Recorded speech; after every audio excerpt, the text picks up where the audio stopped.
So we're the Wildwood Outdoor Living Center, which is encompassing landscaping, ponds, which is the waterscaping, as well as just the plant end of it. Victoria in the garden center market is probably the most competitive market around. We have garden centers, both independent and box store garden centers, all over the place. So it's highly competitive.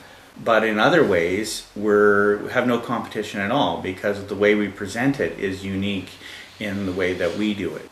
It's changed that our core audience, or I guess customers, have they have more immediate needs. It used to be where you sold to people and they were looking forward to 5 or 10 years. This is going to look beautiful in 5, 10 years. Right now, our market is, I want it now, and I want it to look beautiful now. The market has changed, and those people who had bought a lot of stuff from us, who had the big yards, probably already have everything planted. So we were looking for that younger demographic, the people that said, hey, you know, I want to make my patio look great. I'm going to have a barbecue and I'm going to do this. Or, and we knew that we had to get rid of the stereotype of the old gardener kind of thing. We wanted that fun aspect, and the zone was very fun. I mean, I did look at the other radio stations in the same demographic kind of thing.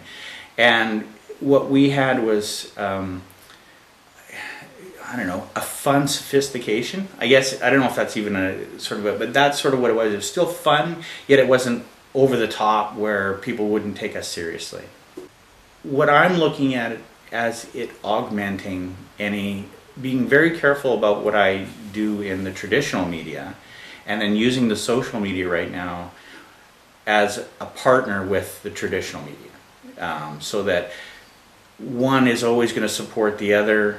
It was knowing that the creative would be done right, the demographic, and when I looked at the different radio stations, the zone was the only one that had a complete package. You know, some radio stations would say, okay, well, here's your airtime, this is what it's going to cost, and I think if we do a whole bunch of BAMs, we're going to be great, right?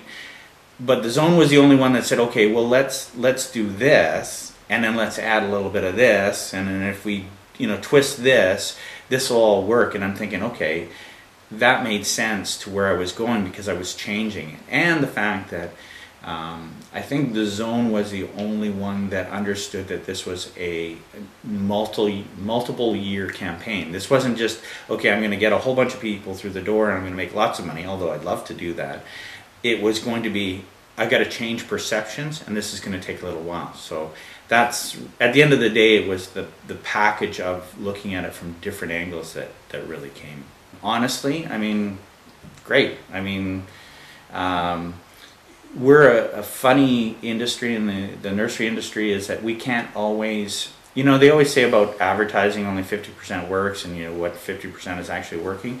The nursery industry is even worse, because you can actually be doing the 50% that works, and it pours rain that weekend and it totally wrecks it. So my feeling is, from the input I've got from customers and from people, just acquaintance, that have heard the zone and everything, it's worked very well. From the people within the company, fantastic. I mean, I've been dealing with them, I can't remember when the zone or not so much the zone, but the Q started in the 90s, way back then, and very professional, really can't say enough. And I don't tout a lot of, you know, laurels to any company, but the zone, the Q do deserve them.